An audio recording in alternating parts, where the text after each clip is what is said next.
Con gran nube de testigos a la meta yo prosigo.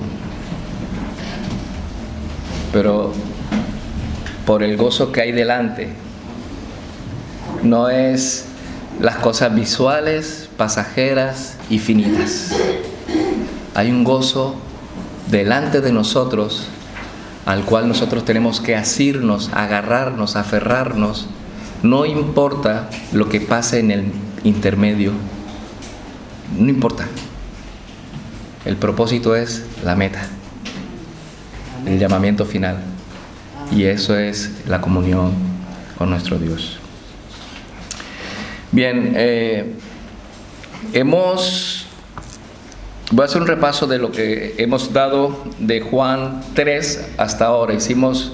Para poder entender este texto de Juan 3, 16 al 21, vamos a hacer un pequeño repaso de lo que hemos dado, el propósito por el cual Juan está contando este suceso, esta historia que pasó hace un tiempo, ¿no? Entonces, entendemos que, a ver, ¿quién no sabe de Juan 3:16? ¿Alguien ha oído Juan 3:16 alguna vez? Creo que es un texto bastante conocido. Algo así, o sea, me da la impresión de que es un texto que alguna vez nosotros hemos citado, ¿sí? Y en otras palabras es como una síntesis del Evangelio, es como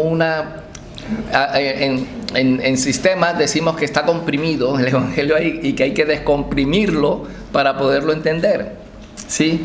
En detalle, examinarlo en detalle para saber de qué clase de amor nuestro Señor Jesucristo está hablando.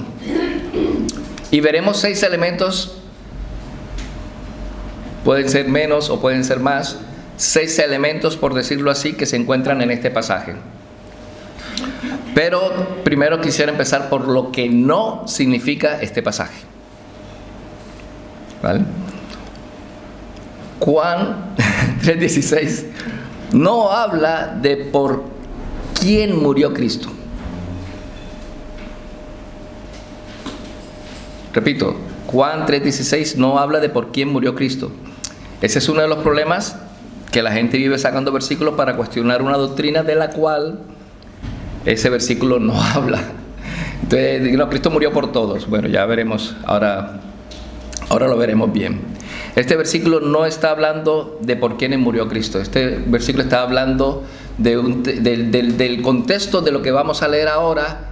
De eso está hablando Juan. No se puede sacar y decir, no, nuestro Señor Jesucristo, el Dios eterno, está hablando con Nicodemo, ¿sí? Y vamos a pasar. Juan 3 abre mostrando al Señor Jesús confrontando la incredulidad de Nicodemo. La incredulidad de los versículos 1 y 2. Versículos 1 y 2. Dice aquí, había un hombre, Nicodemo, un principal de los fariseos, un principal entre los judíos. Este vino a Jesús de noche y le dijo: Rabí, sabemos que has venido de Dios como maestro, porque nadie puede hacer las señales que haces si no está Dios con él. Luego, del versículo 3 al 13, el Señor Jesús le enseña a Nicodemo la necesidad de ser regenerado, ya que se debe nacer de nuevo para poder ver y entrar al reino de Dios. Es necesario nacer de nuevo para poder entrar en el reino de Dios. En el versículo 8 enseña que la regeneración o el nuevo nacimiento es una obra exclusiva del Espíritu Santo. O sea, es necesario nacer de nuevo. Y la obra no la puedes hacer tú mismo, sino que es una obra del Espíritu Santo. Eso es lo que le está diciendo nuestro Señor Jesucristo a Nicodemo. Y es una de las cosas que mucha gente pasa por alto, ¿no? Y en consecuencia se atribuyen protagonismo en la salvación. Yo decidí seguir a Cristo. Yo decidí escoger a Cristo. Suena bien. En los versículos 14 y 15, informa la necesidad de creer solamente en Él para obtener la vida eterna. Y aquí es que entran las buenas noticias de salvación descritas en los versículos 16 y 17 que continúan hasta los versículos 18 y 21, condenando la incredulidad. La incredulidad. Y cierra el capítulo 3 con las consecuencias eternas para el que no cree en Él. En Juan 3:36 dice así: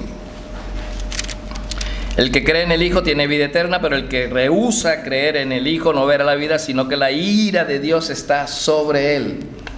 O sea, este es el contexto de Juan 3:16. La ira de Dios. La ira de Dios está sobre él. Entonces, veamos los primeros elementos. Sí, vamos a ver los elementos, los puntos, ¿no? Juan 3:16. ¿Quién es el sujeto de ese amor? ¿Quién es el sujeto de ese amor? Sabéis que en español, en castellano, existe sujeto, predicado. Vale. De tal manera amó Dios al mundo que ha dado a su Hijo unigénito para que todo aquel que en Él cree no se pierda, mas tenga vida eterna. ¿Quién es el sujeto de ese amor? Dios. 5 en castellano.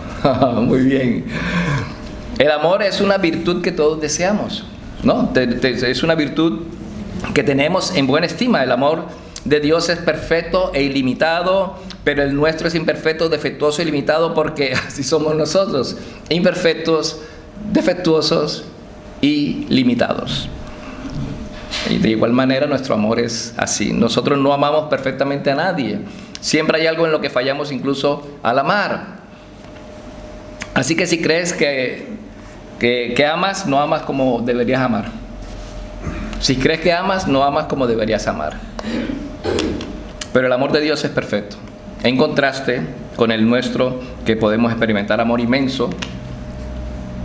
Pero aún así, si lo multiplicamos por muchísimo, nuestro amor lo multiplicamos por muchísimo, por bastante, por exageradamente todas las cifras que tú quieras, nos quedamos cortos para explicar y expresar el amor de Dios. En primera de Juan 4:8 dice: el que no ama no ha conocido a Dios, porque Dios es amor.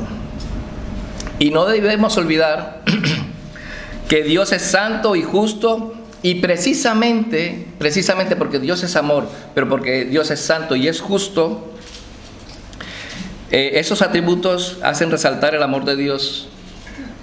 Su justicia, su santidad hacen resaltar el amor de Dios, teniendo en cuenta el segundo punto. El primer punto es el sujeto del amor, Dios. El segundo punto, el objeto de ese amor. ¿Cuál es el objeto de ese amor? Porque de tal manera amó Dios el mundo. Entonces el objeto de ese amor es el mundo. Acordaos que está hablando con Nicodemo, que era judío. Dios solamente nos ama a nosotros, los demás no los ama. Y le está diciendo: no, Dios murió por el mundo, no solamente por los judíos, sino por personas de todo el mundo. Luego veremos cómo lo desarrolla el mismo Señor Jesucristo en los diferentes pasajes que vamos a ver, y veréis que tiene sentido el hecho de que el Señor Jesús diga: Dios amó al mundo, no solamente a los judíos, sino al mundo. Dios es el Dios de todas las personas del mundo. A ver, ¿qué quiere decir aquí mundo en el contexto de este pasaje? Para aclararlo, ¿no? Hay gente que piensa que Juan está hablando del mundo y que el amor de Dios es tan grande en el sentido que abarca a cada una de las personas del mundo que han vivido desde el principio y vivirán en el mundo. O sea, hay algunas estadísticas que dicen que han vivido alrededor de 70,000 millones de personas en la historia del mundo. 70,000 millones de personas en la historia del mundo. Ahora mismo hay 8,000 millones, ¿no? O sea, ahora mismo está viviendo un 10% de las personas que han vivido en el mundo y lo que falta por vivir. Entonces, hay algunos que piensan que Dios es tan grande en el sentido que abarca a cada una de esas personas. Sí, algunas estadísticas dicen 70,000 millones, otras dicen 105,000 personas, y lo dejo ahí. Pero la idea de algunas personas que piensan que el amor de Dios es tan grande que Dios envió a morir a su Hijo por cada una de esas 105,000 millones de personas y las que vengan después, así de grande cuantitativamente hablando, déjeme decirle que esta no es la medida de la cual está hablando Cristo. Dios no se puede medir su amor cuantitativamente porque Dios es amor. Es como... Yo me he colocado un ejemplo aquí, pero bueno, ahora lo colocaré y entenderéis, pensar de esa manera, de manera cuantitativa. Esta no es la medida de la que está hablando nuestro Señor Jesús. Pues entendemos que el Dios del que ha hablado nuestro Señor Jesús, del que está hablando nuestro Señor Jesús, no tiene límites de amor, ni justicia, ni santidad. No es una cuestión de la capacidad de amar, de lo que está hablando nuestro Señor. Medir la grandeza del amor de Dios de esta manera, cuantitativamente, es como pedirme a mí que coja una hoja de estas, ¿sí? Y decirme si puedo levantarla. Yo no solamente puedo levantar esto, sino mucho más. Esto es el que dice 105 millones, no, 300, 400, 1,000 millones de personas. Dios tiene la capacidad de amar a 1,000 millones, porque Dios es amor. Pero ese no es el problema, la cuantificación de ese amor. No es porque de cuán manera, dice, sino porque de tal manera es el texto, ¿no? No es cuán, sino tal. O sea, tal es el amor. Sin darse cuenta, los que piensan así empequeñecen el amor de Dios. Las personas que piensan que es así, que Dios murió por todas y cada una, singularmente de todas las personas que han nacido, nacerán y están ahora mismo, es errar en el amor de Dios, empequeñecer el amor de Dios, sin mala intención, creo yo. O sea, creo que lo hacen sin mala intención, pero empequeñecen el amor de Dios. Y déjenme me explico. ¿Todos se salvan? Es una pregunta. ¿Todos se salvan? Es decir, ¿todas las personas que han existido hasta este momento se han salvado? Pues sabemos que no, y eso es una realidad. ¿Estamos de acuerdo?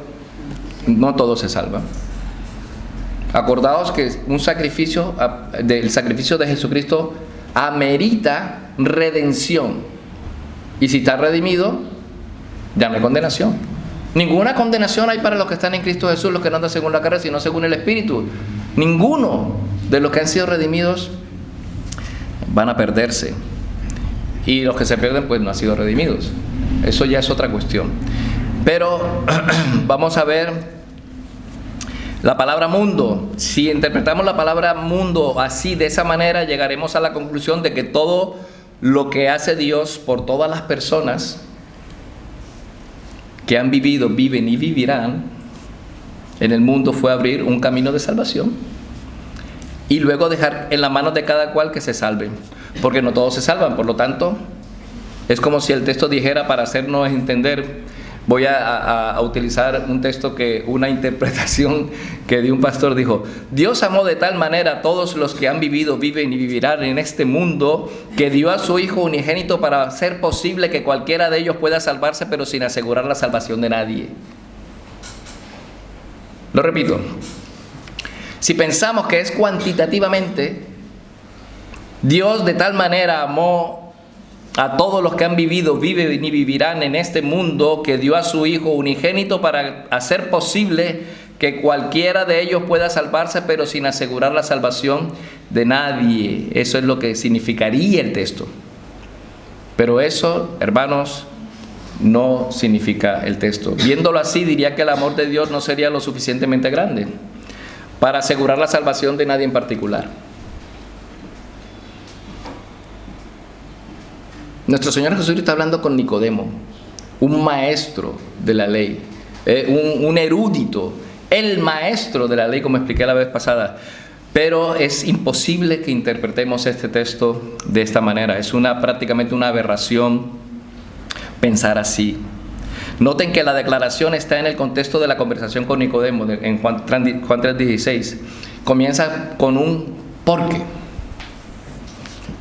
¿Por qué? que conecta lo que va a decir ahora con lo que se venía diciendo antes. Y una de esas cosas, en el verso 8, hablando del nuevo nacimiento sin el cual nadie podía ser salvo, es que el Espíritu Santo obra el nuevo nacimiento en las personas como Él quiere. ¿No? Entonces, ¿qué quiere decir esto? Que nuestro Señor es soberano en producir el nuevo nacimiento en los que Él quiere. Porque Dios es soberano. Yo quiero preguntar una cosa, mi hermano. ¿Tú decidiste nacer? No. ¿Creéis que tú dijiste, bueno, yo voy a nacer y... Hermano, tú estabas ahí y ni te enteraste. Tú estabas en el nacimiento tuyo físico y no te enteraste, eras partícipe, pero no estabas ahí, o sea, no te habías enterado, no hiciste ninguna obra para tú salvarte a ti mismo. Bueno, de igual manera el Señor Jesucristo le está diciendo, espiritualmente es igual, tú estabas ahí, pero tú no decidiste nacer. En otras palabras, Dios nos parió. Para que nos entendamos mejor, Dios nos parió espiritualmente. Por eso le llamamos Padre, ¿no? ¿Quién es responsable de su nacimiento físico? A que no te enteraste, ¿verdad? Del nacimiento físico. Y nosotros sabemos que muchas veces no nos enteramos de nuestro nacimiento espiritual. Nos enteramos después. Nos damos cuenta que tenemos vida. Respiramos, empezamos a balbucear cositas del Señor, papillitas, cositas de esto, y vamos creciendo en el Señor. Pero porque hemos nacido de nuevo. Pero no ha sido nuestra capacidad de autonacer. Ha sido una decisión de parte de Dios. Por eso Juan 3:8 dice así: el viento sopla de donde quiere y oye su sonido, mas ni sabes de dónde viene ni a dónde va. Así es todo aquel que es nacido del Espíritu. Es el Espíritu Santo soberanamente que produce el nuevo nacimiento en las personas. Si Dios Padre hubiese dejado el salvarnos por nosotros mismos, no nos hubiéramos salvado. Ponte a pensar tú mismo, ¿me hubiese salvado si Dios me deja esa opción a mí? Yo no me hubiese salvado. Yo no me hubiese salvado. Porque nadie entra en el reino de los cielos sin nacer de nuevo. Y nadie puede nacerse a sí mismo. Y por otro lado, ninguno de nosotros está inclinado a creer en Cristo. Ninguno. Dios nos reconcilió. Como dice Juan en el capítulo, versículos 12 y 13, versículos 12 y 13 dice así: mas a todos, un momentito por favor, capítulo 1 si no me equivoco, 12 y 13.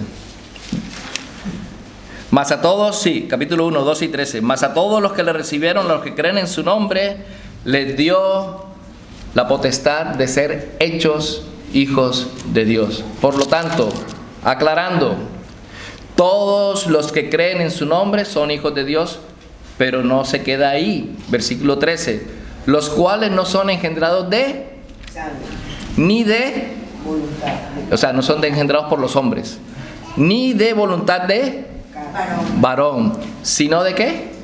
De Dios. No se engendran a sí mismos, son engendrados por parte de Dios. Por lo tanto, el texto de Juan 3:16 no está hablando de por quiénes murió Cristo, sino está hablando de la incredulidad, porque de tal manera amó Dios al mundo que ha dado a su Hijo unigénito. ¿Para qué? Todo aquel que en Él cree. Personas de todo el mundo, de toda raza, de toda lengua, de todo pelaje, crean en Cristo Jesús y sean salvos. No solamente la salvación es de unos, sino que la salvación abarca a personas de todo el mundo. Dios los engendró, no es ustedes, pero aquí está claro. De hecho, noten lo que sigue diciendo Juan en los versículos 3, 18 al 20. El que en Él cree, si ves, creer, o sea, ¿cuántas veces se dice creer? Ayer estuvimos en una reunión de taller de predicación, excelente. Yo creo, a mí siempre me nutre mucho ir a los talleres de predicación. Dice Leonid que si nosotros estábamos averiados para ir a un taller, algo así. Sí, para aprender a discernir la palabra del Señor. Y sí, estamos en un taller porque podemos equivocarnos incluso en los textos, pero lo que se aprende es cuál es la intención del escritor original hacia el público original y cómo poner eso en contexto de la actualidad. Y lo que le estaba diciendo Juan, lo que estaba diciendo Juan de Jesús a Nicodemo es que, Nicodemo, la salvación, tú eres maestro de la ley, hay algunos textos deuterocanónicos y escritos históricos que dicen que Nicodemo era uno de los 3 hombres más ricos de Israel en su época. Era fariseo, por lo tanto, para llegar a ser un fariseo tenía que pasar unas pruebas para poder ser uno de los principales. Por lo tanto, Nicodemo, tú apuntas a maneras de ser salvo, pero ¿sabes qué? Te falta una cosa. Primero, no crees. Lo tuyo son las obras y el postureo y todo esto. Pero te voy a decir una cosa, lo que necesitas tú, Nicodemo, es nacer de nuevo. Esa es la pregunta, ¿cómo hago yo para ir al cielo? No era venirme aquí a agasajarme con que sabemos que vienes de parte de Dios porque nadie puede hacer las cosas que tú haces si Dios no está con él. Pues hombre, Nicodemo, para decir eso, haberle dicho a Pedro, habla con él y explícale. No, tú vienes a mí de noche, a escondidas, porque tienes temor de que seas desposeído de tus propiedades por haberte acercado a Jesús de Nazaret. Y vienes a mí y me vienes a halagar con lisonjas de que yo soy...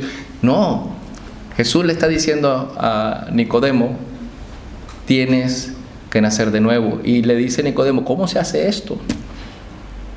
Y Jesús le dice, ¿eres tú maestro de Israel y no sabes, Nicodemo? ¿Qué pasa? ¿Cómo lees? ¿Qué está escrito? Hay que nacer de nuevo. No puedes nacer por ti mismo. Entiéndelo. No es un nacimiento físico, no decidiste. Y un nacimiento espiritual tampoco decides. Pero sí puedes hacer algo. Y Jesús le explica a Nicodemo que para que él sea salvo, tiene que hacer lo que hicieron los israelitas cuando Moisés levantó una serpiente en el asta y todo el que miraba se salvaba, no moría. Dice, así es necesario que el Hijo del Hombre sea levantado para que todo aquel que en él cree no se pierda, mas tenga vida eterna. ¿Ves que trata de credulidad o incredulidad? Y le dice, así es necesario que el Hijo del Hombre sea levantado. Y ahora la pregunta es, ¿por qué? Yo creo que esa pregunta le hicimos la vez pasada. ¿Por qué no escogió un cordero? ¿Por qué escogió una serpiente?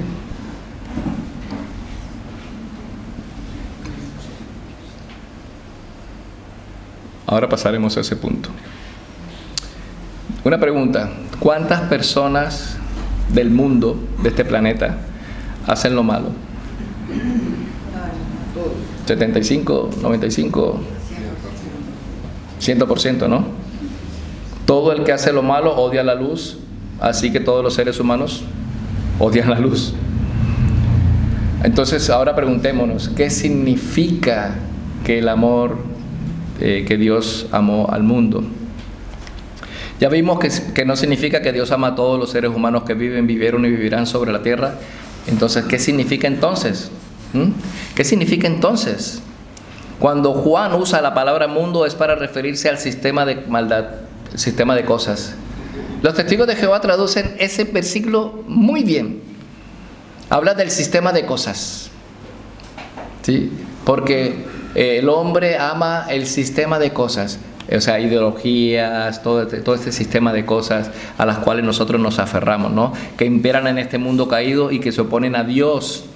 Y sus caminos, como dice en Juan 15:18, dice así: si el mundo os aborrece, sabed que a mí me ha aborrecido antes que a vosotros. Si fuerais del mundo, el mundo amaría lo suyo.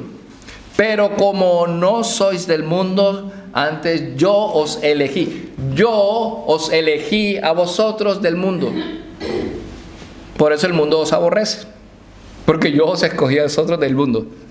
Vosotros estabais en el mundo, pero yo os escogí a vosotros del mundo y por eso el mundo os aborrece. El mundo del que Juan está hablando es un mundo que aborrece a Jesús y por ende a los que siguen a Jesús. Cuando tú ves que el mundo te ama y tú dices que eres cristiano, pero el mundo te ama y te dice, esta persona es una maravilla.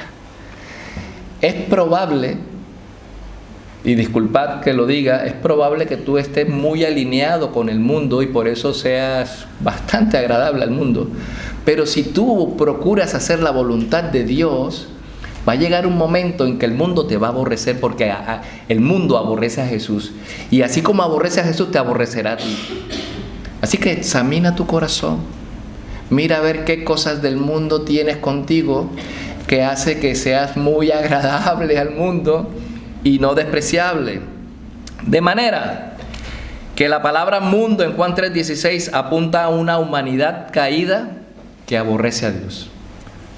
Una humanidad caída que aborrece a Dios, ama su pecado y lo que es más sorprendente es que Dios haya decidido amar a este mundo. Eso sí que es sorprendente. Lo que realmente es sorprendente, asombroso, como dice Sugel, misterioso, maravilloso del amor de Dios, no es que Él haya decidido amar a un mundo lleno de tanta gente. Ay, yo voy a decidir amar un mundo con 10,000 millones de personas. No, lo maravilloso que es que haya decidido amar a un mundo de gente tan mala. No importa qué cantidad de personas en el mundo. Eso no es sorprendente, Dios es amor. O sea, no debería sorprendernos. Dios ama. La cuestión es que Dios es santo y justo.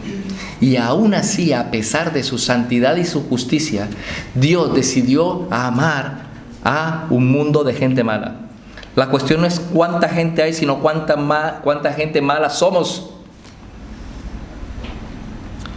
Cuánta gente mala somos en este mundo. Y Dios, que es perfectamente justo y santo y que odia el pecado, y aún así Dios decidió amar a personas de este mundo. Porque de tal manera amó Dios al mundo, y lo que es sorprendente es lo que Dios estuvo dispuesto a hacer por amor a este mundo despreciable. Ya vimos el sujeto, que es este amor que es Dios, el objeto de este amor que es el mundo. Ahora veremos el tercer punto, o el tercer, punto, el don sacrificial de este amor. Tercer punto, el don sacrificial de este amor. Hay un don sacrificial de este amor. ¿Qué fue lo que hizo Dios? Decir, yo te amo. ¿Eso fue lo que hizo Dios? No. Dios dijo, yo te amo. No, sino que dice que de tal manera amó Dios al mundo que dio a su Hijo unigénito, dio a su Hijo unigénito. Ahí está el don del amor. Dios estuvo dispuesto por amor a desprenderse de lo que Él más ama. Dios estuvo dispuesto a desprenderse de lo que Él más ama para salvar a pecadores que lo aborrecen.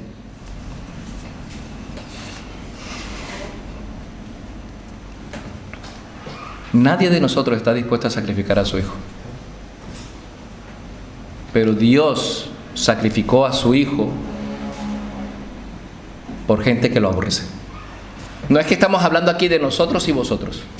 No, nosotros y los del mundo. No, nosotros estábamos en ese mundo. Y éramos malos y pecadores y hacíamos todas cosas en contra de Dios, y sin embargo Dios nos amó. Ese es un amor sacrificial. Pero Dios no es que haya enviado a su Hijo creyendo que habría una posibilidad de que su Hijo muriera. No. Dios envió a su propio Hijo para que perdiera su vida por amor a ti, a mí, a nosotros, que cuando éramos impíos odiábamos a Dios. Observemos el contexto de este texto en Juan 3:14. Solemos empezar en el Juan 3:16, pero observemos Juan 3:14. Y como Moisés levantó la serpiente en el desierto, así es necesario que el Hijo del Hombre sea levantado, para que todo aquel que en él cree no se pierda, mas tenga vida eterna. ¿Sí? Como en el libro del Número 21 del 4:9, la escena de la serpiente de bronce. ¿Sí? Podría haber sido un cordero, pero eligió una serpiente. Un animal maldito, y Jesús le dice a Nicodemo, esa serpiente maldita que estaba en el desierto es una representación de lo que yo voy a hacer en la cruz, y todo el que mira con fe a mí será salvo. Mira, cree, en mí será salvo. Nicodemo, tú no puedes pensar que yo soy y quedarte ahí en que yo soy un buen maestro y que yo vengo de parte de Dios porque las cosas que yo hago no las puedes hacer si no vienes conmigo. No, Nicodemo, no te es suficiente pensar que yo soy una excelente persona. No te es suficiente pensar que las enseñanzas de Jesús son avanzadas para su época. No es suficiente pensar que Jesús es mi maestro. No, tienes que creer que yo morí en esa cruz por amor a ti.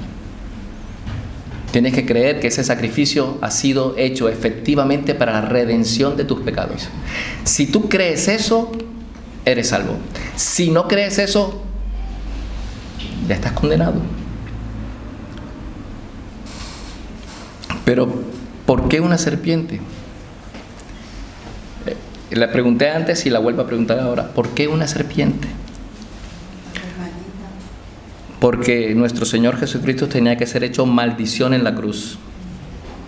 Para que tú y yo fuéramos salvos de la ira de Dios, tenía que ser una serpiente, como dice el apóstol Pablo en 2 de Corintios 5:21. Al que no conoció pecado, por nosotros lo hizo pecado para que nosotros fuésemos hechos justicia de Dios en él. Y Gálatas 3:10 dice así: Cristo nos redimió de la maldición de la ley, hecho por nosotros maldición, porque escrito está: maldito todo el que es colgado en un madero. Hermanos, Cristo fue maldito de Dios por culpa tuya y por culpa mía. Cristo fue maldito de Dios por culpa tuya y mía. No es por cualquier cosa. Así de grande, así de inmenso es el amor de Dios, que entregó a su Hijo para hacerse maldición por culpa nuestra. Ese es el amor de nuestro Dios. No es cuantificado, es un amor sacrificial. Es un amor, de paso, amados hermanos, esposos, esposas, el amor requiere de un sacrificio. Tenemos que sacrificarnos por amor. Así de grande es el amor de Dios. Cristo recibió la ira de Dios que tú y yo merecemos, porque Dios estuvo dispuesto a hacer semejante cosa. Dios estuvo dispuesto a hacer semejante cosa por amor. Él estuvo dispuesto a entregar a su propio Hijo, su Hijo amado, por amor. Por amor. Él entregó a su Hijo por amor a personas que lo odian. Esa es la enseñanza de Juan 3:16. El amor de Dios, y no nos olvidemos que nosotros éramos parte de ese mundo del que estamos hablando. De esos perversos pecadores que están allá afuera, como dice en Juan 15:19. Si fueres del mundo, el mundo amaría lo suyo, pero porque no soy del mundo, antes yo os elegí del mundo, por eso el mundo os aborrece. Ustedes pertenecían al mundo, y la razón por la que ya no pertenecen al mundo es porque Jesús los escogió del mundo antes de la fundación del mundo. La única razón por la que ya no pertenecemos al mundo es porque Dios nos amó cuando nosotros no lo amábamos. Nosotros no amábamos a Dios y Él nos escogió. Juan 4:19 dice: nosotros le amamos a Él porque Él nos amó primero.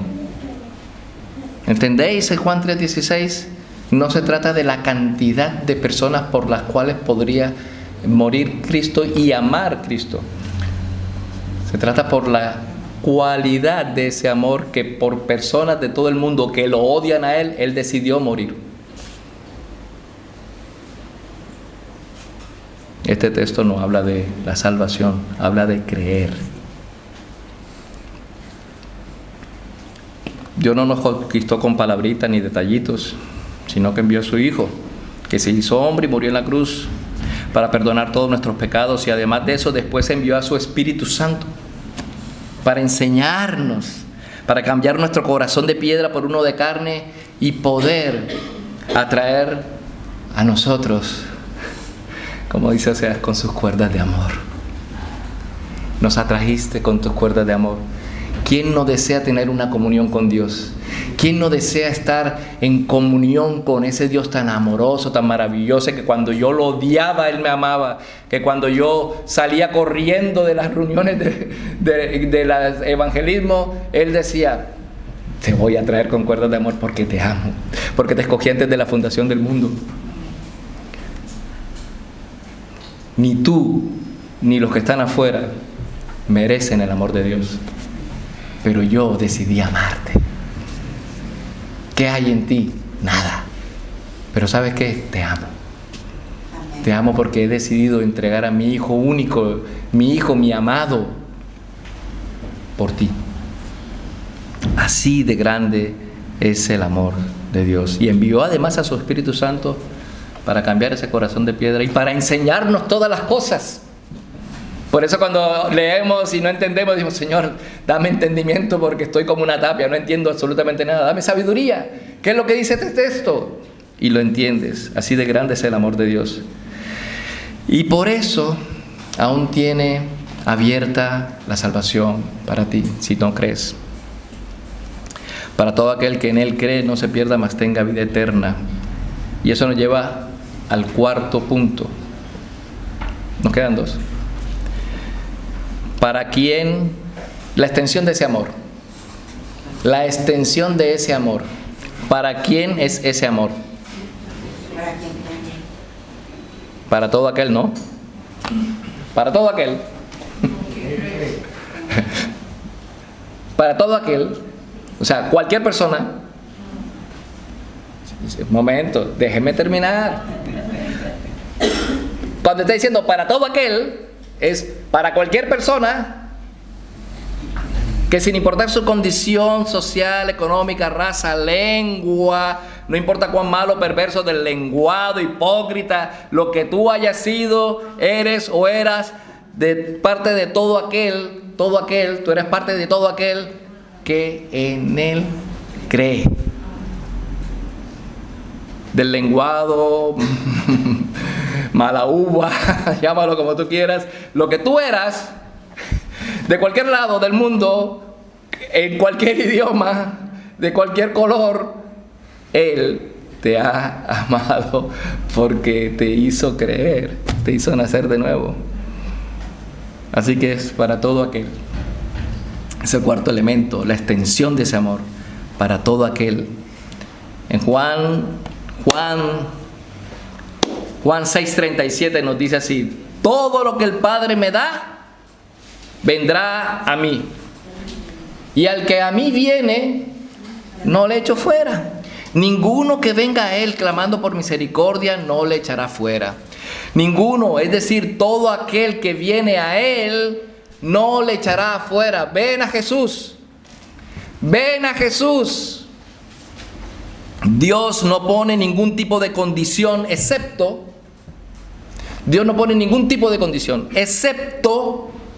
la que se señala en el pasaje. Y eso nos lleva al quinto elemento: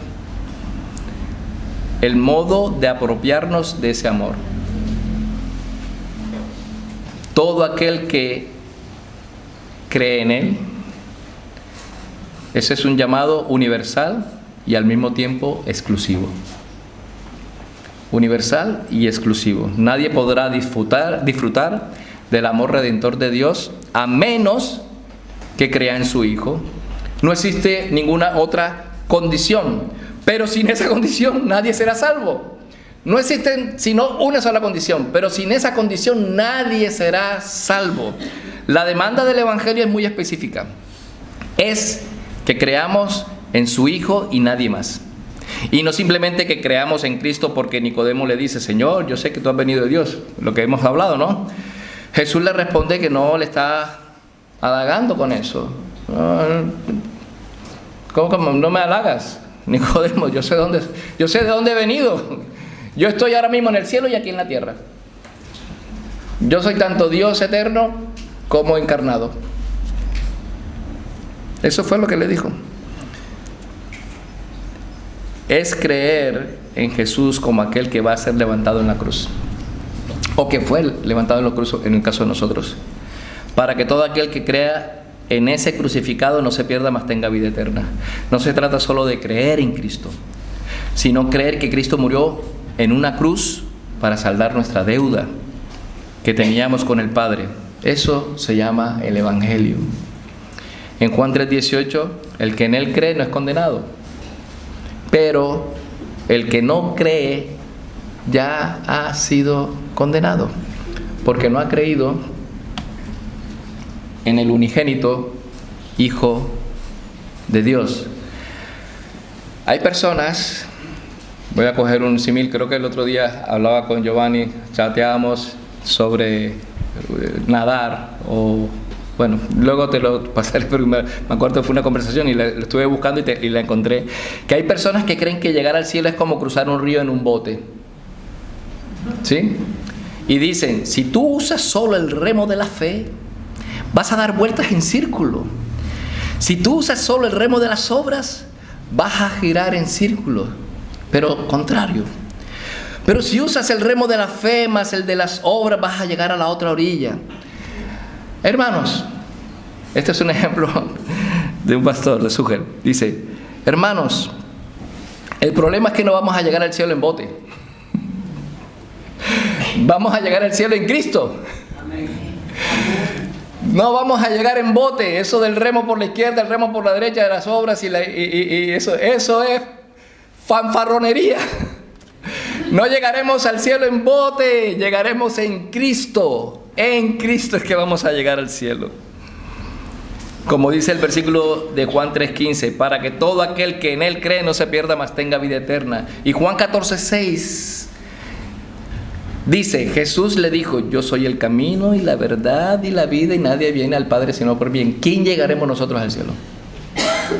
¿En bote? ¿En obras? ¿En bote de fe más obras? No, llegaremos solo y exclusivamente en Cristo. En Cristo. Solo es en Cristo que somos salvos. Solo en Cristo es que somos salvos. Y eso nos lleva al sexto elemento y último elemento, el resultado glorioso de ese amor. El resultado glorioso de ese gran amor.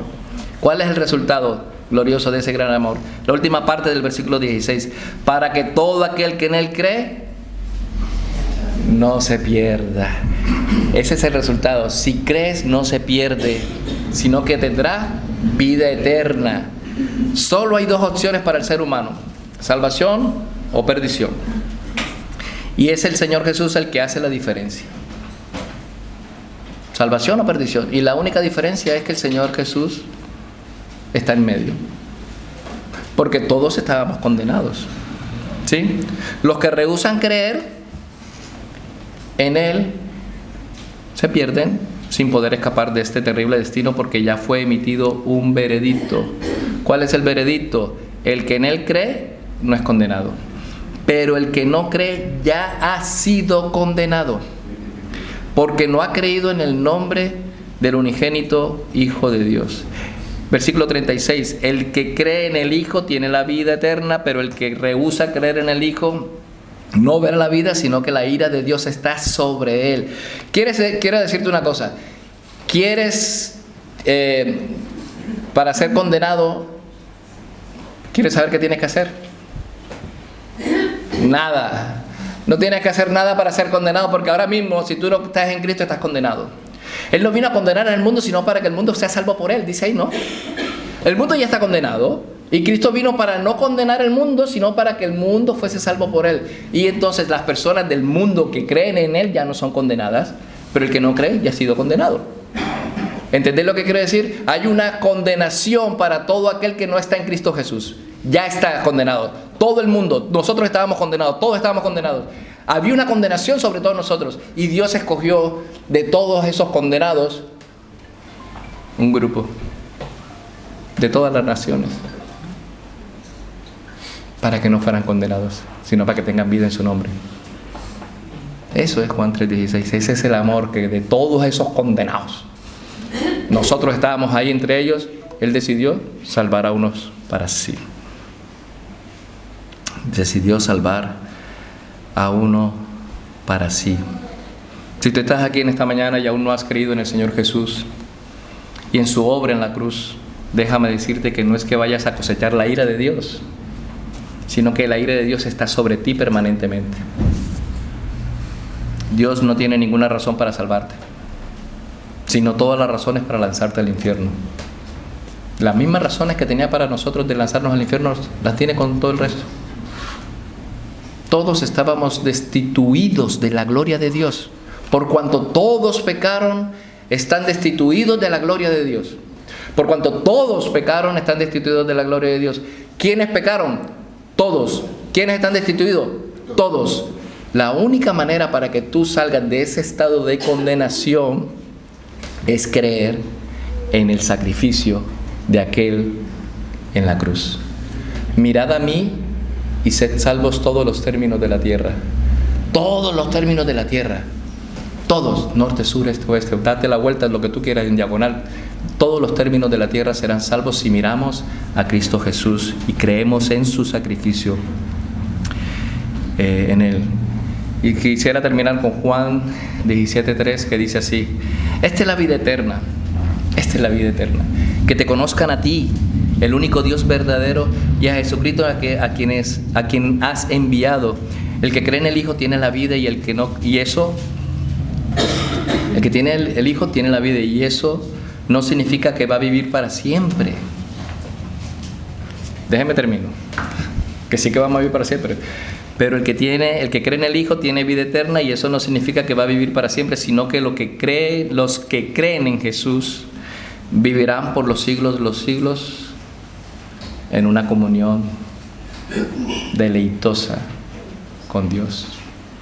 La vida eterna se mide en función de la relación, no del tiempo. Relación, no tiempo. Viviremos eternamente con Dios en una buena relación. No que vamos a estar en el cielo ahí todo el tiempo. No, vamos a estar en una relación, en una comunión deleitosa con nuestro Dios. Pedro dice que Él vino para llevarnos a Dios, no al cielo. No dice al cielo, no dice para llevarnos a la nueva Jerusalén. No, dice para llevarnos a Dios. A Dios. Me hubiese gustado tocar el tema un poquito más por lo que pero es que me toca predicar el próximo domingo y parte de la predicación del próximo domingo me la he ahorrado para no decirla aquí. Tiene que ver con un texto del Antiguo Testamento, pero así que el texto enseña que lo que este texto enseña que Juan 3:16 enseña que porque de tal manera amó Dios al mundo que ha dado a su Hijo unigénito para que todo aquel que deposite en Él su fe no solo escape de la condenación del infierno, sino que pueda disfrutar desde ahora y para siempre de una comunión deleitosa y eterna con ese Dios que amó de tal manera al mundo, que entregó a su Hijo para que pudiéramos tener comunión con Él. Esa es la razón. Pídele a Dios que te permita crecer en agradecimiento por ese Cordero que fue inmolado, para impedir que te pierdas y puedas vivir para la gloria de Dios y gozar de Él para siempre con ese amoroso Padre. Señor, yo quiero gozar contigo, quiero disfrutar. Señor, yo llego en mis tiempos de oración, en mis tiempos de oración deseo tener una comunión contigo, estar arrodillado, estar apegado, Señor, en mi momento de oración, cuando estoy contigo, cuando estoy en soledad. me siento gozoso. No hay mejor lugar en el mundo que estar a tu lado en este momento, Señor. No sé orar, ayúdame a orar. No sé por qué, ni qué pedir ni cómo pedir, pero ayúdame por tu Santo Espíritu, Señor. Quiero tener una relación intensa, una relación personal contigo. Dios no es un Dios por allá, Dios es un Dios aquí y ahora. Es un Dios amoroso. Y la cruz, amados, la cruz es la medida de su amor. Y puede ser que en este momento tengas dificultades en tu vida, pero es tal el amor de Dios que no te desamparará. Y a pesar de las contrariedades que estés pasando, Él está contigo. Él está contigo porque te ama, si has creído en Él. Él está contigo si tú tienes dificultades al frente tuyo y sabes que para ti es imposible llegar y lo único que tienes que hacer es, Señor, depositar tu confianza en Él, porque Él está contigo. Él dice que yo no los desampararé ni los dejaré. Te lo digo a ti, iglesia del Señor. El Señor está contigo, no importa las dificultades, no importa las tormentas, no importa si el cielo está nublado, oscuro y hay truenos, rayos y relámpagos. Dios está sobre esas nubes. Y en cualquier momento la luz del Señor volverá a brillar sobre ti. Amén. Tendrás dificultades, no importa, en el mundo tendréis aflicción, pero tranquilos, yo he vencido al mundo, dice el Señor. Amén. Ese es nuestro Dios. Tendremos dificultades, tendremos tensiones, tendremos de todo, pero el Señor está con nosotros, no nos abandonará ni nos dejará, y nos ha dado un Espíritu Santo de la promesa, que Él dice que estará con vosotros todos los días hasta el fin del mundo. Y Él estará, y confiamos en ese Dios. Por eso de tal manera amó Dios al mundo, que dio a su Hijo unigénito, para que todo aquel que en Él cree no se pierda, mas tenga vida eterna.